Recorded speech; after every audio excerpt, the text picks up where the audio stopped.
AP deputy CM Janasena అధినేత పవన్ కళ్యాణ్ ఈరోజు తిరుమలలో స్వామివారి దర్శనం చేసుకోవడం జరిగింది. నిన్న సాయంత్రం అలిపిరి మెట్ల మార్గం ద్వారా తిరుమల చేరుకున్నటువంటి పవన్ కళ్యాణ్ రాత్రి తిరుమలలో బస చేయడం జరిగింది. ఈరోజు ఉదయం స్వామివారి దర్శనం చేసుకోవడం జరిగింది. దర్శనానికి ముందు ఆయన డిక్లరేషన్ మీద సంతకం పెట్టడం జరిగింది.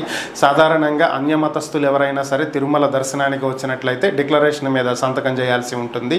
ఇటీవల ఈ డిక్లరేషన్ విషయమే ఒక చర్చ నడిచిన విషయం అందరికీ తెలిసిందే.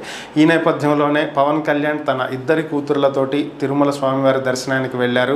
తన చిన్న కూతురు పొలోన అంజని క్రిస్టియన్ అయినటువంటి నేపథ్యంలో ఆ పాప డిక్లరేషన్ మీద సంతకం పెట్టాల్సి వచ్చింది. సో పవన్ కళ్యాణ్ చిన్న కూతురు మైనర్ అయినటువంటి నేపథ్యంలో గార్డియన్గా పవన్ కళ్యాణ్ కూడా సంతకం పెట్టాల్సి రావడంతో ఆయన డిక్లరేషన్ మీద సంతకం పెట్టి స్వామివారి దర్శనానికి వెళ్ళారు. అనంతరం అన్నప్రసాదం ఇచ్చేటువంటి వెంగమాంబ సత్రాన్ని సందర్శించడం, అక్కడ పరిస్థితులు, నాణ్యత అన్ని భక్తులను అడిగి తెలుసుకోవడం జరిగింది. వాళ్ళతో పాటే కలిసి ఆయన కూడా భోజనం చేయడం జరిగింది.